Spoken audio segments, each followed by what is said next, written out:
Everyone, मैं Rehan sir आज एक बार फिर आप लोगों के लिए एक बहुत इंपॉर्टेंट टॉपिक लेकर आया हूँ। इस टॉपिक को मैं बहुत आसान तरीके से समझाऊंगा। आप इस वीडियो को ध्यान से देखें, आपको इस वीडियो से बहुत सारी चीजें सीखने को मिलेगी। आज का जो टॉपिक हमारा है, जिसका नाम है use of has have. Use of has have, जिसकी हिंदी मतलब आइडेंटिफिकेशन होगी, जिसकी पहचान होगी पास है, रखता है, रखती है, रखते हो। अब आपके माइंड में एक क्वेश्चन राइज होगा, सर हैज का इस्तेमाल कहाँ करेंगे और हैव का इस्तेमाल कहाँ करेंगे? तो जितने भी सिंगुलर सब्जेक्ट्स होंगे उनके साथ हम हैज का इस्तेमाल करेंगे, और जितने भी प्लूरल सब्जेक्ट्स होंगे उनके साथ हम हैव का इस्तेमाल करेंगे। तो अब समझेंगे हम अफर्मेटिव सेंटेंसेस के बारे में। किसके बारे में? अफर्मेटिव सेंटेंसेस का स्ट्रक्चर बनाएंगे। फिर उसके बाद हम समझेंगे यूज ऑफ हैज हैव में अफर्मेटिव सेंटेंसेस का इस्तेमाल किस तरीके से करते हैं। तो देखो, इसका स्ट्रक्चर देखेंगे। पहले हम सब्जेक्ट लगाएंगे, फिर उसके बाद हैज है, फिर उसके बाद ऑब्जेक्ट, उसके बाद फुल स्टॉप। ठीक है। अब देखो नेक्स्ट सेंटेंस, पहला सेंटेंस देखेंगे, हमारे पास समय है। ठीक है। हमारे की इंग्लिश होगी वी, और वी के साथ मैं इन दोनों में से किसी एक का इस्तेमाल करूंगा। तो वी हमारा प्लूरल सब्जेक्ट है, तो वी के साथ हम क्या लगाएंगे? हैव। ठीक है। समय को क्या कहेंगे? टाइम। तो इंग्लिश क्या बन गई? We have time. हमारे पास समय है। नेक्स्ट एग्जांपल देखेंगे, तुम्हारे पास अनेक अधिकार है। क्या है? तुम्हारे पास अनेक अधिकार है। तुम्हारे पास अनेक अधिकार है। ठीक है। तो तुम्हारे की इंग्लिश क्या लिखेंगे? यू। और यू के साथ क्या इस्तेमाल करेंगे? देखिए आप ध्यान से, यू के साथ हम हैव का इस्तेमाल करेंगे। तो यू के साथ हमने हैव का इस्तेमाल किया, तो यू हैव। अनेक को क्या कहेंगे? मैनी। अधिकार को क्या बोलेंगे? Rights. You have many rights. ठीक है। उसके सगे 4 भाई बहन। कौन से? सगे मतलब रियल। जैसे उसके इंग्लिश लिखूंगा मैं ही या फिर शी, कि जिसके 4 भाई बहन हो सकता है वो ही भी हो और शी भी, दोनों में से कोई एक। तो इसलिए मैंने यहाँ पे 2 लिखा है, या तो ही या फिर शी। अब ही और शी सिंगुलर सब्जेक्ट है। मैंने आपको बताया ही, she, it, name, this, that, इनके साथ हम हैज का इस्तेमाल करेंगे। तो ही या शी हैज 4, तो 4। भाई बहन को कहते हैं सिबलिंग्स। क्या बोलते हैं? सिबलिंग्स। SIBLINGS। रियल भाई बहन को सिबलिंग्स बोलते हैं। तो मतलब ही शी हैज 4 सिबलिंग्स। ठीक है। फिर फुल स्टॉप। अब आपके माइंड में क्वेश्चन राइज हो रहा होगा कि सर एक बात बताएं, यहाँ पे वर्ड है हमारे, यहाँ पे है तुम्हारे, और यहाँ पर है उसके। तो इनकी इंग्लिश तो अलग अलग होती है। इसकी इंग्लिश अलग, इसकी इंग्लिश अलग, इसकी इंग्लिश अलग। लेकिन आपने यहाँ पे ही या शी लिखा, जबकि ही और शी वह का मतलब होता है। तुम्हारे, आप या तुम का मतलब होता है यू, हम का मतलब होता है वी।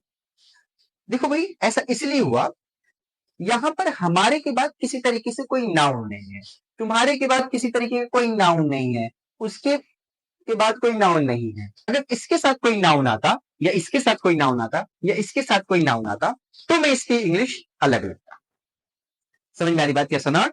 इसका मतलब यहां पर तुम्हारे की इंग्लिश फिर योर लिखता, जैसे मतलब तुम्हारे भाई तो योर ब्रदर, तुम्हारी मम्मी योर मदर, तुम्हारी बहन योर सिस्टर, तुम्हारी किताबें योर बुक्स। समझ में आ रही बात? या सुना? उसके जैसे यहाँ पे उसका उसका घर हिज हाउस, उसकी मम्मी हिज मदर, अगर लड़की की मम्मी है तो हर मदर। तो उसके के साथ कोई नाउन जुड़ा होता, तब हम यहाँ पे हिज या हर का इस्तेमाल करेंगे। लेकिन यहाँ पे सिर्फ उसके है, तो मतलब यहाँ पे ही या शी दोनों में से किसी एक का इस्तेमाल। ऐसे यहाँ पर भी हमारे के बाद कोई नाउन नहीं है। हमारे के बाद जब कोई नाउन नहीं है तो हम इसकी इंग्लिश वी लिखेंगे। हमारे के बाद अगर कोई नाउन होता तो हम इसकी इंग्लिश अवर का इस्तेमाल करते हैं। समझ में आई बात? या सुना? हमारी कुर्सियां अवर चेयर्स। समझ में आ रही बात? या सुना? हमारी कुर्सियां अवर चेयर्स, हमारे फोन अवर फोन्स, हमारे कंप्यूटर अवर कंप्यूटर्स, हमारे लैपटॉप्स अवर लैपटॉप्स। समझ में आ रही बात? हमारी दुकानें अवर शॉप। तो इसके साथ कोई नाउन जुड़कर आए तब हम अवर का इस्तेमाल करेंगे, वरना हम वी का ही इस्तेमाल करेंगे। तुम्हारे के लिए यू का ही इस्तेमाल करेंगे, उसके के लिए ही या शी, दोनों में से किसी एक का इस्तेमाल करेंगे।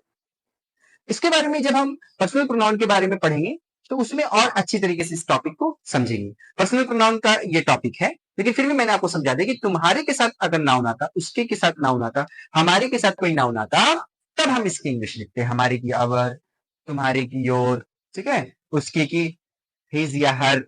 समझ में आ रही बात? या समझ? अब हम पढ़ेंगे नेगेटिव सेंटेंसेस के बारे में। तो इसका स्ट्रक्चर होगा subject, do, does, not, have, object, full stop. ठीक है।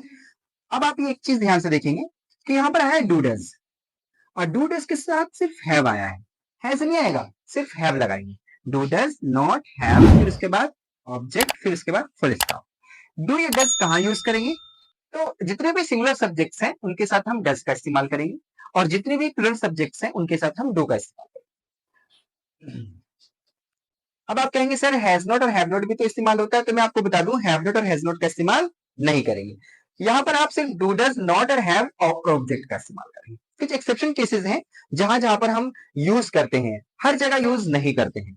हैज नॉट और हैव नॉट का यूज हम प्रेजेंट परफेक्ट टेंस में करते हैं, ठीक है। आप पास है वाले सेंस के अंदर डू डज नॉट और हैव ऑब्जेक्ट फुल स्टॉप का इस्तेमाल करें, सिंपल, ठीक है। उसके पास खाली समय नहीं है, उसकी इंग्लिश होगी ही या शी, दोनों में से किसी एक का इस्तेमाल करेंगे। फिर उसके बाद डज, क्योंकि ही और शी सिंगुलर सब्जेक्ट है, इसके साथ हम डज लगाएंगे। नहीं के लिए हम नोट लिखेंगे। फिर उसके बाद हैव, फिर उसके बाद क्या, खाली को क्या बोलेंगे फ्री, समय को बोलेंगे टाइम। समझ में आई बात कैसा ना? तो ही शी, ही या शी, उसके जो है वो हो सकता है लड़का है, हो सकती है वो लड़की है। फिर उसके बाद डज, फिर नहीं के लिए नॉट, फिर उसके बाद हैव, खाली समय को क्या बोलेंगे फ्री टाइम। मेरे सर में दर्द नहीं है, तो मेरी इंग्लिश क्या होगी आई। आई के साथ क्या यूज करेंगे, देखिए ध्यान से, आई के साथ हम डू का इस्तेमाल करेंगे। तो आई के साथ डू या डज किसी एक का इस्तेमाल करेंगे, तो मैंने डू का इस्तेमाल किया, आई डू। फिर नहीं के लिए नॉट, फिर उसके बाद हैव, और सर में दर्द क्या बोलेंगे, अ हेडेक। क्या बोलेंगे, अ हेडेक। अब एक बात मैं आपको और बता दूं, इसका मतलब ये है कि मेरे सर में दर्द, ठीक है। जो जो ये चीज है ना, जो सब्जेक्ट के पास है उसकी बात हो रही है, सब्जेक्ट को ना आए। तो इसलिए यहाँ पे मैं ऐसे नहीं लिख सकता हूं मेरे मेरे पास सर में दर्द नहीं है, ये सेंटेंस गलत हो जाएगा। मैं ऐसे बोल सकता हूं मेरे सर में दर्द नहीं है। तो I don't have a headache, I don't have a headache. इसकी मैं इंग्लिश ऐसे भी नहीं बना सकता, आई एम नॉट हेडेक, ठीक है। क्योंकि आई एम नॉट हेडेक बनाऊंगा, इसका मतलब क्या होगा, मैं हेडेक नहीं हूं, मैं सर दर्द नहीं हूं। इसलिए कहा मेरे सर में दर्द नहीं है, और मैं सरदर्द नहीं हूं, दोनों में फर्क है। उसने बोला मेरे सर में दर्द नहीं है, तो यहां पर हम यूज करेंगे मेरी इंग्लिश आई के साथ क्या इस्तेमाल करेंगे डू, नहीं के लिए नॉट, फिर इसके बाद हैव, फिर इसके बाद ऑब्जेक्ट क्या अ हेडेक। समझ में आ रही बात? तो आई डोंट मतलब I do not have a headache, I do not have a headache. समझ में आई बात या नॉट? तो यहां पर जो है जब हम किसी बीमारी को भी बताते हैं तो वहां पर हम हैव या हैज दोनों में से किसी एक का इस्तेमाल करते हैं, तो वो हमें सब्जेक्ट बताता है, वो हमें सब्जेक्ट बताता है। आप ध्यान से देखिए, यहां पर मैंने आई को देख करके ही डू लगाया है, यहाँ पर देख मैंने ही या शी को देख करके ही डज लगाया, अपनी मर्जी से कुछ नहीं किया। यहाँ पर जो स्ट्रक्चर बता रहा है उसी के अकॉर्डिंग। तुम्हारे पास किताबी नहीं है, तुम्हारी इंग्लिश यू के साथ डोंट। डोंट क्या है, डोंट जो है डू प्लस नोट की शॉर्ट फॉर्म, इसे हम क्या बोलेंगे डोंट, ठीक है। यू डोंट, तो यू डोंट हैव, ठीक है। किताब को क्या बोलेंगे, यू डोंट हैव बुक्स। आपने यहाँ पे जो डोंट लिखा है, ये डोंट का मतलब डू प्लस नॉट, मतलब डोंट, यू डोंट, ठीक है। आप ज्यादातर वर्ड्स को शॉर्ट फॉर्म में बोले। अब हम पढ़ेंगे इंट्रोगेटिव सेंटेंसेस के बारे में। तो सबसे पहले हम इंट्रोगेटिव सेंटेंस का स्ट्रक्चर देखेंगे। पहले हम डू डज लगाएंगे, फिर subject, have, object and question mark. आपको पता है इंट्रोगेटिव सेंटेंसेस ऐसे सेंटेंसेस होते हैं जो क्या से शुरू होते हैं और लास्ट में क्वेश्चन मार्क आता है। इसका जवाब यस या नो में देना होता है, यस या नो। जैसे मैंने कहा क्या तुम्हारे पास घर है, अगर आपके पास घर है तो आप बोलोगे हाँ, और नहीं है तो आप बोलोगे नहीं। यस या नो में जवाब देना होता है। ये फर्स्ट इंट्रोगेटिव सेंटेंस का structure, do does, subject, have, object and question mark. आप एक चीज का हमेशा ध्यान रखना कि जब भी डू डज आएगा तो हमेशा हैव आएगा, हैज नहीं आएगा। सिर्फ जब डू डज आएगा तो उसके साथ हैव आएगा, हैज नहीं आएगा, ठीक है। अब देखें, क्या हमारे पास दो कोठियां हैं, क्या हमारे पास दो कोठियां हैं। अब ध्यान से देखिए, यहाँ शुरू में क्या आया और लास्ट में क्वेश्चन मार्क। इसका मतलब ये है कि ये इंट्रोगेटिव सेंटेंस का स्ट्रक्चर है। अब आप ध्यान से देखें, सबसे पहली चीज हमारी इंग्लिश क्या होगी वी, और वी एक प्लूरल सब्जेक्ट होने की वजह से हम लगाएंगे डू, क्योंकि वी कौन सा सब्जेक्ट है, प्लूरल। तो प्लूरल के साथ क्या यूज करते हैं डू, तो डू वी, फिर उसके बाद हम क्या लगाएंगे हैव, ठीक है। दो टू बंगलोज मतलब कोठियां। समझ में आ रही बात या सुना? फिर लास्ट में हम क्वेश्चन मार्क लगाएंगे। तो क्या इंग्लिश में नहीं, do we have two bungalows. आप एक चीज ध्यान से देखें, इन दोनों में से मैंने किसी एक का इस्तेमाल किया है। मैंने यहाँ पे डू लिखा क्योंकि ये हमारा प्लूरल सब्जेक्ट है। मैंने यहाँ पे डू लिखा क्योंकि ये हमारा प्लूरल सब्जेक्ट है, इसलिए मैंने यहाँ पे वी के साथ डू लगाया। फिर उसके बाद मैंने हैव लिखा, फिर उसके बाद ऑब्जेक्ट दो कोठियां, टू बंगलोज, फिर उसके बाद क्वेश्चन मार्क। नेक्स्ट एग्जांपल, क्या उसके पास चार दुकानें हैं। तो आप ध्यान से देखें, शुरू में क्या आया है और लास्ट में क्वेश्चन मार्क आया है। तो ये इंट्रोगेटिव सेंटेंस है। जब भी क्या से शुरू हुआ लास्ट में क्वेश्चन मार्क, तो इन दोनों में से एक का इस्तेमाल करेंगे। तो मैंने यहाँ पे देखा ही, तो ही के साथ हम क्या लगाएंगे, डज। तो डज ही, फिर इसके बाद क्या लिखेंगे, हैव। तो मैंने लिखा हैव, ठीक है। ऑब्जेक्ट क्या है, चार दुकानें, चार दुकानों क्या बोलेंगे, 4 शॉप्स। फिर इसके बाद लास्ट में क्वेश्चन मार्क। अपनी मर्जी से नहीं कि यहाँ पे डज लगा दें या डू लगा दें, यहाँ पे डू लगा दें या डज लगा दें, ऐसा नहीं, मुझे सब्जेक्ट बताएगा। अपनी मर्जी से नहीं, मुझे सब्जेक्ट बताएगा, यहाँ पे डू लगाना है, यहाँ पे डज लगाना है। मुझे यहाँ पे ही ने बताया कि यहाँ डज लिखो, यहाँ पे मुझे वी ने बताया कि यहाँ पे डू लिखो। अपनी मर्जी से कुछ नहीं करना है। और दूसरी चीज, एक चीज आप ध्यान रखना, हमेशा ये जब शुरू होगा इस स्ट्रक्चर के अकॉर्डिंग, जो ये स्ट्रक्चर लिखा है ना, इसी के अकॉर्डिंग, जो स्ट्रक्चर बताएगा उसी के अकॉर्डिंग हम इंग्लिश बनाएंगे। पहले यहाँ पे डू डज है, फिर सब्जेक्ट है, हैव है, ऑब्जेक्ट, क्वेश्चन मार्क। तो जिस तरीके से स्ट्रक्चर बताएगा उसी तरीके से। नेक्स्ट देखेंगे, क्या आपके पास मेरे लिए समय है, शुरू में क्या आया, लास्ट में क्वेश्चन मार्क। तो समझ में आ गया इंट्रोगेटिव सेंटेंस है। शुरू में क्या आया, लास्ट में क्वेश्चन मार्क, तो समझ में आ गया ये इंट्रोगेटिव सेंटेंस का एग्जांपल है। तो आपके पास, तो आपके वर्ड आया है, आपका मतलब यू, और यू के साथ क्या इस्तेमाल करते हैं, डू।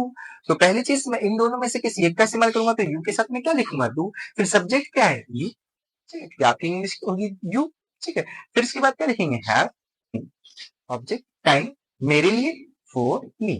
सो मैं, do you have time for me. फिर इसके बाद लास्ट में क्वेश्चन मार्क। एग्जाम्पल देखेंगे, क्या उसके पास पेन है, शुरू में क्या, फिर उसके बाद पास है, फिर उसके बाद क्या पेन, फिर इसके बाद लास्ट में क्वेश्चन मार्क। अब ध्यान से देखिए, मैंने यहाँ पे ही देखकर मैंने क्या लिखा, डज लिखा, क्योंकि इन दोनों में से किसी एक का इस्तेमाल करना है। तो हम ही के साथ क्या लगाते हैं, डज। तो डज ही, फिर इसके बाद मैं क्या लिखूंगा, हैव। मैंने लिखा है। फिर ऑब्जेक्ट क्या है, पेन। एक पेन की बात हो रही है तो अ पेन। अगर मोर देन वन हो रही है तो यहाँ पेन लिखेंगे। तो does he have a pen, या फिर डज ही हैव पेन्स। जब यहाँ एस लगाएंगे तो यहाँ ए नहीं लिखेंगे। समझ में आई बात, ठीक है। अब हम पढ़ेंगे negative interrogative sentence. Do does subject not have object and question mark. Negative interrogative sentences ऐसे सेंटेंसेस जिसमें क्या आएगा, शुरू में क्या आएगा, नहीं आएगा, और लास्ट में क्वेश्चन मार्क। और इंट्रोगेटिव सेंटेंसेस जो होते हैं हमारे, जो इंट्रोगेटिव सेंटेंसेस होंगे, जो शुरू में क्या आएगा और लास्ट में हमारा क्वेश्चन मार्क आएगा, ठीक है। शुरू में क्या और लास्ट में क्वेश्चन मार्क। जैसे आप यहाँ ध्यान से देखिए, यहाँ शुरू में क्या आया, यहाँ भी शुरू में क्या आया, यहाँ भी शुरू में क्या आया, ठीक है। अब इसका स्ट्रक्चर देखेंगे नेगेटिव इंट्रोगेटिव सेंटेंस का। पहले हम डू डज लिखेंगे, ठीक है। डू या डज दोनों में से किसी एक का इस्तेमाल करेंगे। फिर हम क्या लिखेंगे, सब्जेक्ट, फिर हम लिखेंगे नोट, फिर उसके बाद हैव, फिर उसके बाद ऑब्जेक्ट, उसके बाद क्वेश्चन मार्क। क्या गरीबों के पास अधिकार नहीं, गरीबों के पास मतलब मोर देन वन, एक से ज्यादा की बात हो रही है तो प्लूरल है। तो सब्जेक्ट क्या है, गरीबों। तो गरीबों को इंग्लिश में कहेंगे द पुअर। क्या लिखेंगे, द पुअर। ये प्लूरल बन गया। फिर इसके साथ हम लिखेंगे डू, क्योंकि आपको पता है प्लूरल सब्जेक्ट के साथ क्या यूज करते हैं, डू। तो मैंने लिखा डू। तो डू द पुअर, फिर इसके बाद नहीं के लिए क्या लिखे, नॉट हैव राइट्स, ठीक है। Do the poor not have rights. इसके बाद लास्ट में क्वेश्चन मार्क। जो भी मैंने इंग्लिश बनाई अपनी मर्जी से नहीं बनाया, जो मुझे स्ट्रक्चर बता रहा है उसी के अकॉर्डिंग इंग्लिश बनानी। पहले इन दोनों में से एक का इस्तेमाल करेंगे। अगर सिंगुलर सब्जेक्ट होता तो मैं यहाँ पे डज लिखता, लेकिन यहाँ पे प्लूरल सब्जेक्ट है, द पुअर। द पुअर का मतलब होता है गरीब, मतलब गरीब लोगों की बात हो रही है, एक से ज्यादा गरीब लोगों की बात हो रही है, ठीक है। फिर इसके बाद सब्जेक्ट द पुअर हो गया, फिर नहीं के लिए नोट, फिर इसके बाद हैव, फिर ऑब्जेक्ट के अधिकार, अधिकार को बोलते हैं राइट्स। फिर इसके बाद लास्ट में क्वेश्चन। क्या उसे अकल नहीं है, तो उसे को इंग्लिश में क्या कहेंगे, ही। और ही के साथ हम क्या यूज करेंगे, डज। तो डज ही, फिर इसके बाद क्या लिखेंगे, नोट। फिर इसके बाद क्या लिखेंगे, हैव। अकल को बोलेंगे सेंस। फिर इसके बाद लास्ट में क्वेश्चन मार्क। तो does he not have sense. समझ में आई बात, क्या सवाल। क्या मेरे पास किताबें नहीं है। आप ध्यान से देखिए, शुरू में क्या आया है, फिर नहीं आया, फिर लास्ट में क्वेश्चन मार्क। जब क्या नहीं एंड क्वेश्चन मार्क आएगा तो वो नेगेटिव इंट्रोगेटिव सेंटेंस होगा। मेरी इंग्लिश होगी आई, आई के साथ हम क्या लिखेंगे, डू। तो डू आई, फिर नहीं के लिए नॉट, फिर इसके बाद हैव। किताबों क्या बोलेंगे, बुक्स। तो do I not have books, फिर लास्ट में question mark. Negative interrogative sentences ऐसे होंगे जो शुरू में क्या आएगा, नहीं, बीच में आएगा, और फिर लास्ट में क्वेश्चन मार्क आएगा। जब सेंटेंस के शुरू में क्या, बीच में नहीं, और लास्ट में क्वेश्चन मार्क आएगा, तो वो हमारा नेगेटिव इंट्रोगेटिव सेंटेंसेस कहलाते हैं, ठीक है। मुझे उम्मीद है ये चीज आपको समझ में आई होगी। आइए अब हम पढ़ेंगे WH फैमिली सेंटेंसेस के बारे में। तो सबसे पहले हम देखेंगे WH फैमिली सेंटेंस का स्ट्रक्चर। तो सबसे पहले हम WH फैमिली लिखेंगे, फिर do does, subject, have, object and question mark. आप एक चीज ध्यान से देखेंगे, यहां से लेकर यहां तक का जो स्ट्रक्चर है, ये हमारा थर्ड नंबर वाला मतलब इंट्रोगेटिव सेंटेंस का स्ट्रक्चर है, पूरा यहां से लेकर यहां तक। बस इसमें मैंने डबल एच फैमिली को ऐड कर दिया है, तो ये बन गया ये डबल एच फैमिली सेंटेंस का स्ट्रक्चर। समझ में आई बात, yes or not? अब आप कहेंगे सर ऐसा रूल सब में होगा? जी हाँ, बिल्कुल ऐसा ही होता है। इंट्रोगेटिव सेंटेंस के स्ट्रक्चर को हम बस उसमें डबल एच फैमिली ऐड कर देते हैं, तो वो डबल एच फैमिली सेंटेंस का स्ट्रक्चर बन जाता है। उसी तरीके से double H family negative sentence का स्ट्रक्चर बनेगा। सबसे पहले हम डबल एच फैमिली लिखेंगे, फिर डू या डस दोनों में से किसी एक का इस्तेमाल करेंगे, फिर उसके बाद सब्जेक्ट, फिर उसके बाद नोट, फिर उसके बाद है, फिर उसके बाद ऑब्जेक्ट, उसके बाद क्वेश्चन मार्क। ये वाला जो रूल है ना, यहां से लेकर यहां तक, ठीक है, ये पूरा ये नेगेटिव इंट्रोगेटिव का स्ट्रक्चर है, ये फोर्थ नंबर वाले का। बस उसमें हमें हमें क्या ऐड करना है? डबल एच फैमिली, तो ये बन जाएगा double H family negative sentence का स्ट्रक्चर। अब आपके माइंड में अगर एक क्वेश्चन ये अराइज हो रहा होगा कि डब्ल्यू एच फैमिली सेंटेंस कौन से होते हैं? डब्ल्यू एच फैमिली ऐसे सेंटेंसेस होते हैं जिसमें when, what, where, why, how ऐसे वर्ड्स आते हैं, उसे हम बोलते हैं डब्ल्यू एच फैमिली। उसमें नोट लग गया तो W H family negative sentence. समझ में आई बात? कब, कैसे, कहां, क्यों, ये डब्ल्यू एच फैमिली के सेंटेंस होते हैं। अगर आपने डब्ल्यू एच फैमिली सेंटेंस या सेंटेंसेस को नहीं समझा है अभी तक, तो आप मेरी पहली वाली वीडियो जिसमें मैंने ऑल टाइप्स ऑफ सेंटेंसेस पढ़ाया है, उस वीडियो को आप जरूर देखें। उसमें मैंने हर एक सेंटेंसेस के बारे में बारीकी से समझाया है। उस वीडियो को आप देखेंगे तो सचमुच सेंटेंस आपको रियल में समझ में आएगा कि सेंटेंस होते क्या है। जी, तुम्हारे पास कितने भाई हैं? तो सबसे पहली चीज, हम कितने भाई की इंग्लिश क्या होगी? कितने भाई की, तो हाउ मेनी ब्रदर्स। कितने भाई क्या होगी? हाउ मेनी ब्रदर्स, ठीक है। अब उसके बाद हम लिखेंगे डू या डज दोनों में से किसी एक का इस्तेमाल करेंगे। तो हमने यहाँ पे देखा यू है, तो यू के साथ हम क्या लिखेंगे? जो। How many brothers do you, फिर इसके बाद है, फिर इसके बाद लास्ट में क्वेश्चन मार्क। अब आप एक चीज नोट करेंगे कि यहाँ पर मैनी वर्ड आया, तो मैनी के साथ मैंने लिखा ब्रदर्स, ठीक है। दो चीजें यहाँ पर, जब भी मैनी आएगा तो अपने साथ वाले वर्ड को लेकर आएगा। जैसे यहाँ पे कितने भाई हैं, तो हाउ मेनी ब्रदर्स साथ में लेकर आएगा। समझ में आई बात? पहली चीज। दूसरी चीज, जब भी मैनी वर्ड आएगा तो ये प्लूरल को लेकर आएगा। प्लूरल मीन्स एक से ज्यादा, सिमिलर नहीं होगा, ये ब्रदर नहीं हो सकता, ये ब्रदर्स ही होगा। समझ में आई बात, ऐसा नॉट? तो जो इसके साथ का नाउन होगा वो हमेशा प्लूरल होगा, मतलब मोर देन वन होगा, एक से ज्यादा होगा, सिमिलर नहीं होगा। और ये जब भी वर्ड आएगा वो अपने साथ नाउन को लेकर आएगा। समझ में आई बात? अब हम नेक्स्ट एग्जांपल, उसके पास कितना पानी है, तो कितना पानी को क्या बोलेंगे? How much water. अब उसके पास, तो उसके को क्या बोलेंगे? डज, उसके सॉरी उसके पास, तो उसके के साथ हम क्या लगाएंगे? ही के साथ हम क्या लगाते हैं? डज, तो डज ही, फिर इसके बाद है, फिर लास्ट में क्वेश्चन मार्क। समझ में आई बात? तो W family do, does, subject, have, object and question mark. अब आप एक चीज ध्यान से देखेंगे, इसे हम गिन नहीं सकते, ये अनकाउंटेबल नाउन है, मतलब हम पानी को गिनते नहीं है। ऐसे बोले कि एक पानी, दो पानी, तीन पानी, चार पानी, पांच पानी, ऐसे नहीं बोलते। पानी एक अनकाउंटेबल नाउन है, जिसे हम नहीं गिन पाएंगे वो हमारा अनकाउंटेबल नाउन होगा। ऐसे नाउन जिन्हें हम नहीं गिन पाते उन्हें अनकाउंटेबल नाउन बोलते हैं। तो मच का इस्तेमाल अनकाउंटेबल नाउन के साथ, मच का इस्तेमाल हम अनकाउंटेबल नाउन के साथ करते हैं। और एक बात मैं आपको और बता दूं, इसमें हम एस नहीं लगाएंगे, ये वाटर्स नहीं होगा, तो वाटर ही रहेगा, क्योंकि अनकाउंटेबल नाउन जिस तरीके से होता है उसी तरीके से रहेगा, वो कभी भी प्लूरल नहीं होगा। समझ में आई बात क्या सुनो? तो ये वाटर जो है, वाटर हम एस नहीं लगाएंगे, ये वाटर ही रहेगा। समझ में आ रही बात?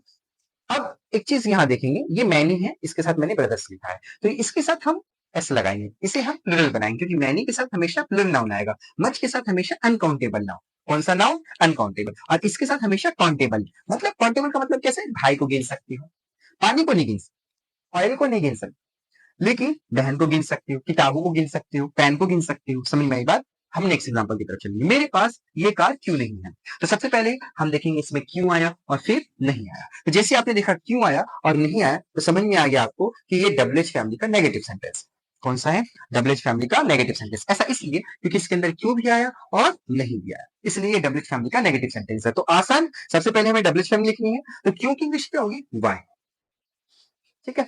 फिर उसके बाद हमें डू या डज दोनों में से किसी एक का इस्तेमाल करना है। तो आई की इंग्लिश, मतलब मेरी की इंग्लिश क्या होगी? आई, आई के साथ हम क्या लगाएंगे? डू, तो वाई डू आई, क्योंकि पहले मैंने डबल एच फैमिली लिखा, फिर इन दोनों में से किसी एक का इस्तेमाल करेंगे, फिर मैंने सब्जेक्ट लिखा आई, फिर नहीं के लिए नॉट, फिर उसके बाद क्या लिखेंगे? हैव, तो मैंने लिखा है।